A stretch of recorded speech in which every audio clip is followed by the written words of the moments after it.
Vitor Roque, que serve a seleção, é baixa para o Palmeiras, que no fim de semana tem o clássico contra o Santos, Vinícius Nicoletti.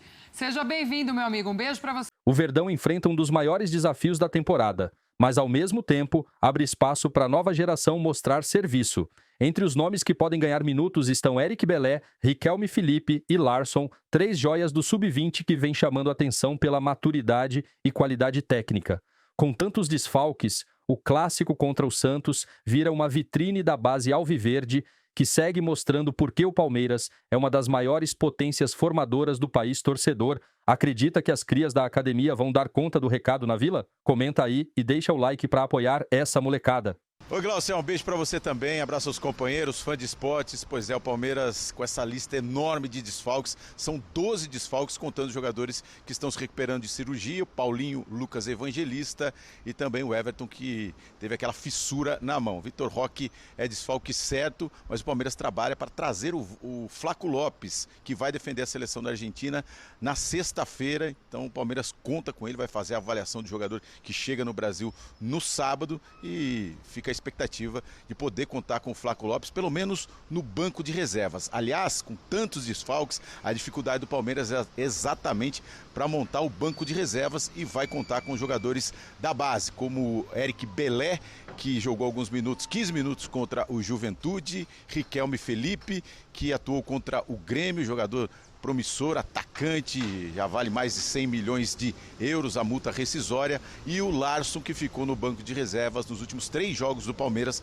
mas ainda não estreou com a camisa do time profissional. Então o Abel Ferreira tem essa dificuldade também, montar a equipe titular e também montar o banco de reservas. O lado positivo é que o Palmeiras tem um excelente aproveitamento contra os times do Z4. A gente falou da dificuldade do Palmeiras contra os times do G6, apenas 20% de aproveitamento depois da derrota para o Mirassol na última rodada, mas no Z4 o Palmeiras tem 100% de aproveitamento. 7 jogos e 7 vitórias, mas vai para um confronto atípico contra o Santos, vai ter que superar todos esses desfalques e essa expectativa. Como será o Palmeiras para esse confronto de sábado com 12 desfalques? Glaucia. Boa, Vinícius. Boa sequência de trabalho por aí. Já já a gente volta a falar deste clássico. Vamos descer a serra. Vamos para a minha querida cidade de Santos com a Jalile Elias, trazendo as informações para o outro lado deste clássico de sábado. Tudo bem, Lili? Oh, Lili, ó. Jalile, bem-vinda. Lili já chega também. Beijo para você.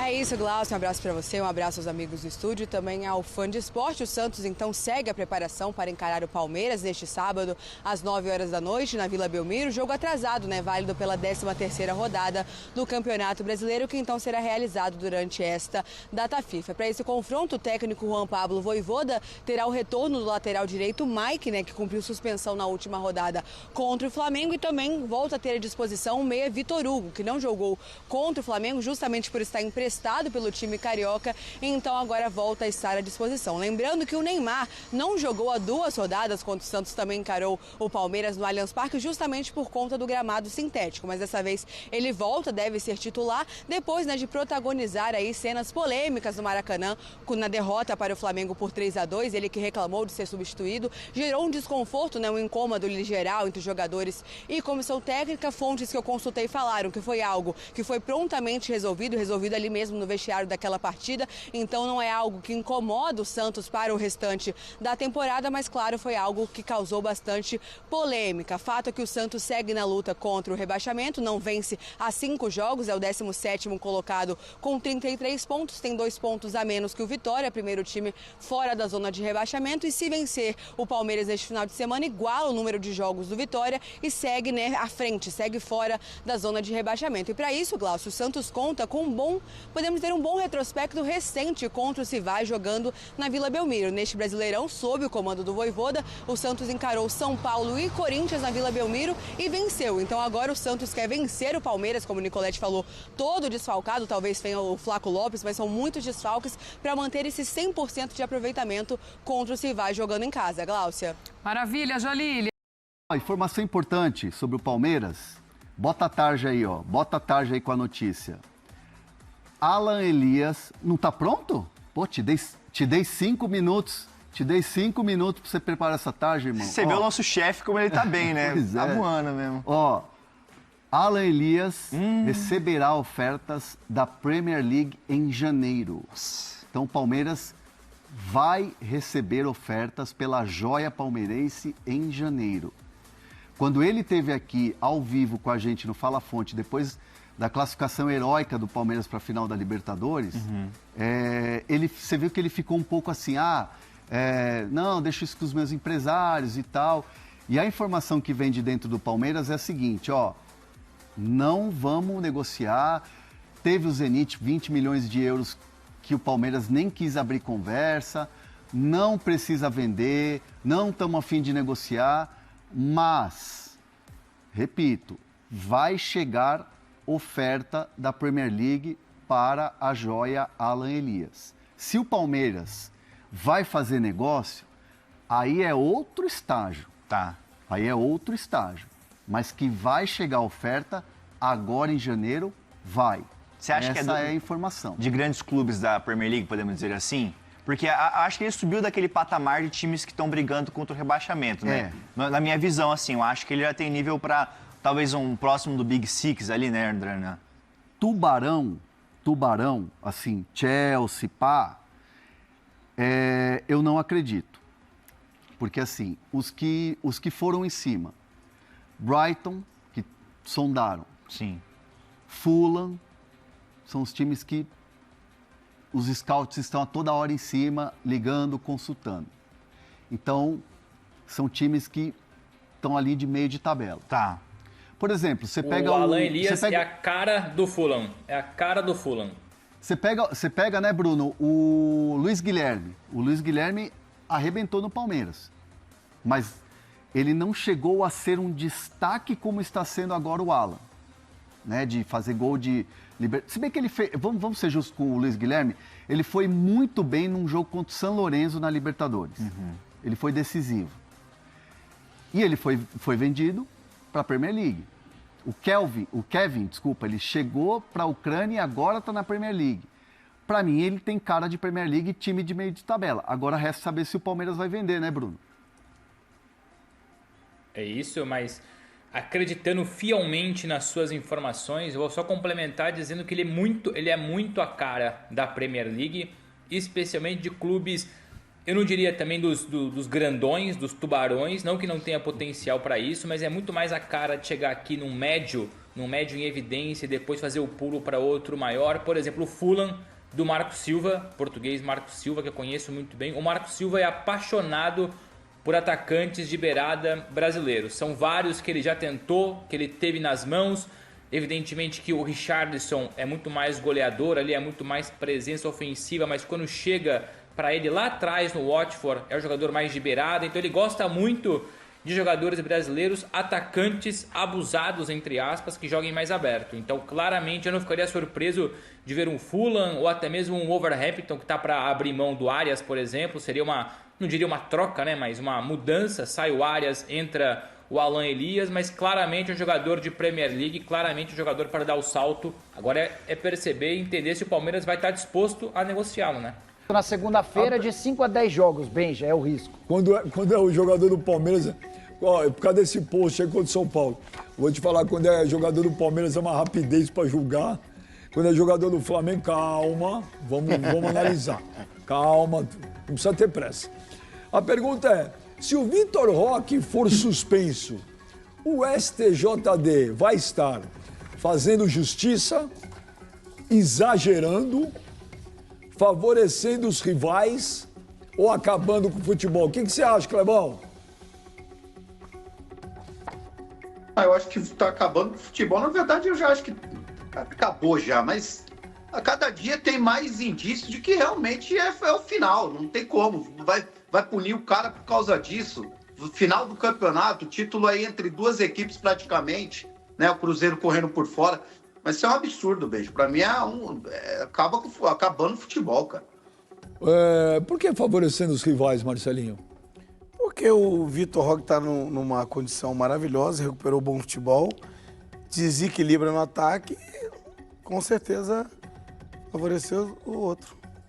Por que exagerando, Mauro? Depende da punição, né? Ele sabe que pisou na bola e aí você vai... Vamos tentar não discutir isso aqui, pelo menos da minha parte. Não, mas eu não acho que pisou na bola. Eu acho que ele pisou na bola, tanto é que ele apagou logo depois, mas depende da punição. Se derem 10 jogos ou banimento do futebol, ok. Você acha que se der um jogo pra ele, é justo? Ele não fez nada no campo. Eu daria multa. Multa. Mais do que a pena esportiva. O Caio Jorge foi julgado? Não. O Caio Jorge botou uma camiseta lá zoando o Atlético. Não, o Alan demorou para ser julgado agora também. Tem casos e casos. O maior absurdo é o STJD julgar por coisas que não aconteceram no campo. O Dudu pegou 6 jogos de suspensão porque xingou a Leila. Colocou as iniciais de palavrão pra Leila no Instagram. O que o STJD tem a ver com essa história?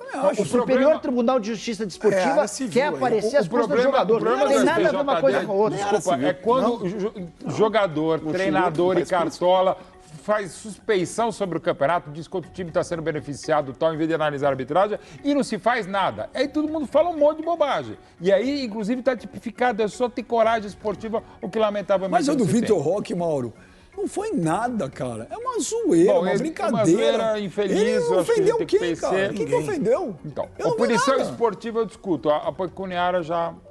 Pra mim não tinha nada. Tá acabando o futebol? Eu acho, Benja. Pra mim o futebol tá uma grande merda por causa de atitudes como essa. Eu entendo que o Vitor Roque ali, a pessoa pode até não gostar, talvez, do post do Vitor Roque. O Mauro mesmo discorda, tá tudo certo.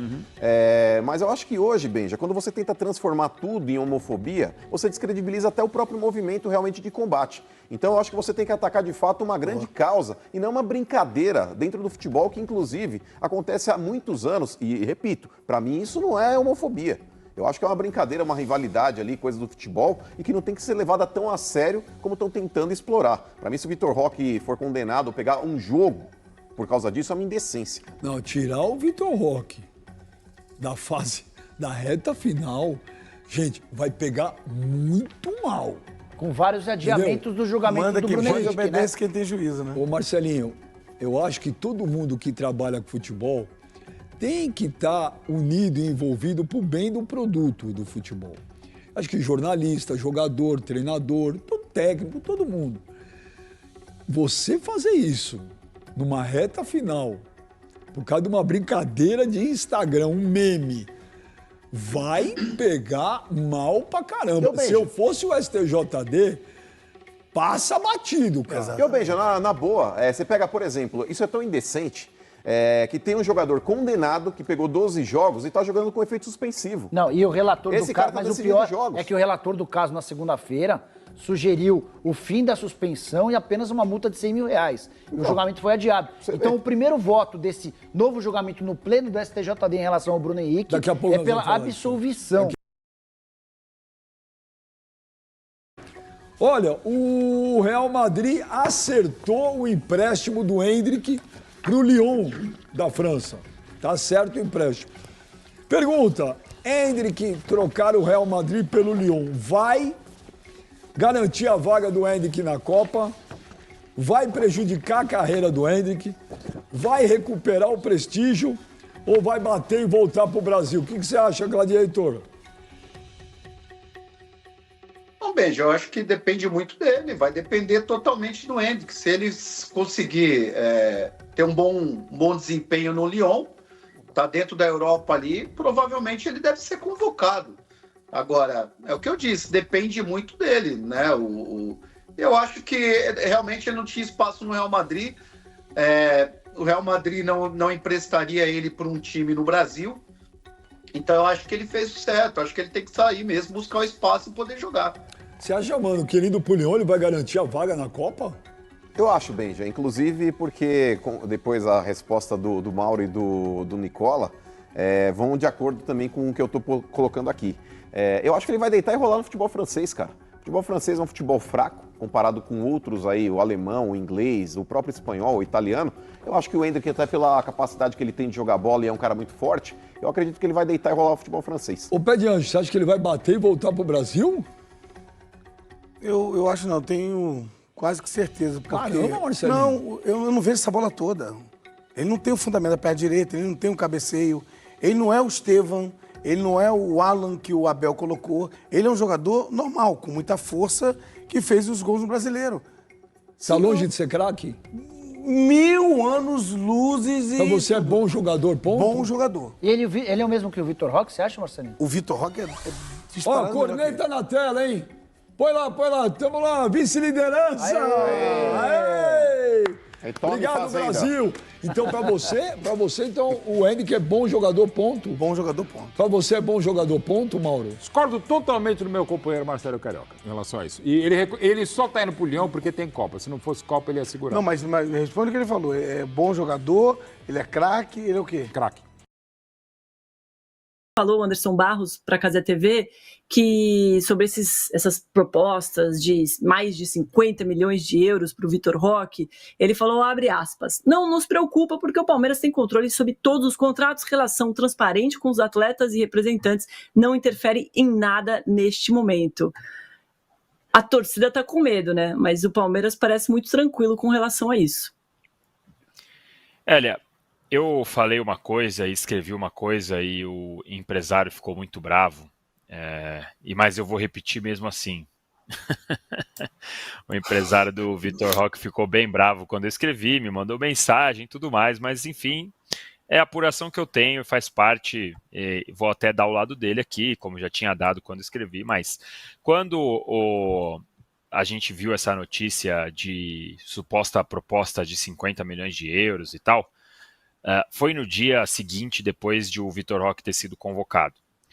Imediatamente o Palmeiras apressou-se em dizer que não tinha proposta nenhuma, que não tinha sondagem nenhuma e que não ia ter nada. E que o empresário tinha dado aquela entrevista para valorizar o trabalho dele, o produto dele, enfim, cada um interpreta da maneira que for. O empresário ficou bravo, disse que aquela entrevista que ele tinha dado em outro momento, que não naquele dia da convocação, mas que o veículo em questão, que no caso era o Globo Esporte, optou por publicar aquela entrevista depois.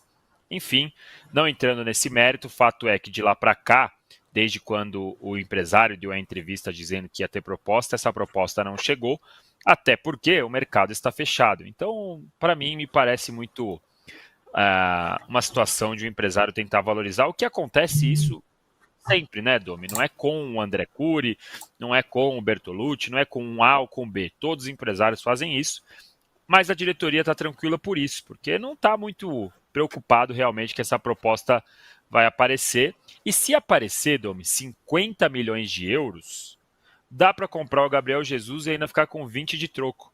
Então eu acho que 50 milhões de euros é um valor que eu acho que o Palmeiras não conseguiria recusar. Aqui é palpite meu. Eu duvido que se chega uma proposta de 50 milhões de euros, o Palmeiras fala, não quero. Mas a gente tem que esperar. Fato é que não tem proposta e eu ainda apostaria que se essa proposta vier, ela vem no meio do ano que vem. Não vem agora em dezembro, que é a janela fraca da Europa. Eu quero acrescentar um raciocínio a essa questão. Sim, 50 milhões de euros ou de dólares? De euros. De euros. São realmente uma quantia, ou é uma quantia que não dá para recusar. Mas o Palmeiras não parece estar interessado ou tão interessado nela. E a minha pergunta é, estará ele interessado nela? Ele que voltou, virou o que virou, está na seleção brasileira, será que a experiência que ele teve mal sucedida não foi suficiente para ele dizer, não, peraí, estou aqui, estou muito bem, ganhando o suficiente para viver muito bem, deixa eu disputar minha Copa do Mundo, depois a gente vê. Eu sou capaz de apostar que ele não forçará a barra para ir embora. E se o jogador não forçar a barra para ir embora, e o clube não quiser que ele vá, ele não irá. Eu não perderia um minuto do meu sono se fosse palmeirense. Com uma lista extensa de ausências, o Palmeiras terá um grande desafio no clássico contra o Santos, neste sábado, às 21 horas, de Brasília, na Vila Belmiro, em partida adiada da 13ª rodada do Campeonato Brasileiro Abel Ferreira soma 12 desfalques e, diante das limitações no elenco, recorrerá aos talentos das categorias de base para completar a equipe e o banco de reservas. Nos últimos anos, o Verdão se consolidou como uma das principais potências formadoras do país, revelando jogadores que se tornaram peças importantes no time profissional e renderam lucros expressivos ao clube. O duelo diante do Peixe deve ser mais uma vitrine para jovens que sonham em seguir o mesmo caminho e conquistar espaço entre os titulares de Abel. Entre os nomes cotados para ficarem à disposição estão Eric Belé, Riquelme Felipe e Larsson, 3 atletas que atualmente integram o elenco sub-20 e vêm se destacando pelas boas atuações e pela maturidade técnica. O trio deve figurar entre os suplentes e tem boas chances de ganhar minutos na Vila Belmiro. Belé e Riquelme já são velhos conhecidos dos torcedores que acompanham as categorias de base. Ambos chegaram ainda no sub-15 e vêm sendo tratados internamente como apostas seguras para o futuro do clube. Eric Belé, meia atacante versátil, chama a atenção pela capacidade de finalização e visão de jogo, atributos que o levaram à seleção brasileira de base e à renovação de contrato até 2028, com multa de 100 milhões de euros, aproximadamente 613 milhões de reais. Em 2025, Belé passou a treinar com mais frequência junto aos profissionais e já fez sua estreia no Brasileirão diante do Juventude. Em cerca de 15 minutos em campo, demonstrou personalidade e agradou a comissão técnica com sua movimentação e qualidade no passe. Riquelme Felipe, por sua vez, atua mais avançado e é conhecido pelo drible curto e pela eficiência nas finalizações. Com 23 gols em 42 partidas pelo Sub-20 nesta temporada, o atacante tem despertado interesse de clubes europeus. O Palmeiras, porém, se antecipou e prorrogou seu vínculo até o fim de 2029, também com multa de 100 milhões de euros. Sua primeira aparição entre os profissionais foi contra o Grêmio, ainda no primeiro turno do Brasileirão. O mais novo do trio é Larsson, que chegou ao Verdão emprestado pelo Goiás no início da temporada. Segundo volante de boa chegada ao ataque, o jogador disputou 32 partidas pelo Sub-20 e rapidamente chamou a atenção de Abel Ferreira. O desempenho nos treinos com o elenco principal impressionou o treinador, que recomendou à diretoria a compra definitiva do atleta. Um sinal de que o garoto pode ganhar espaço no grupo principal já em 2026.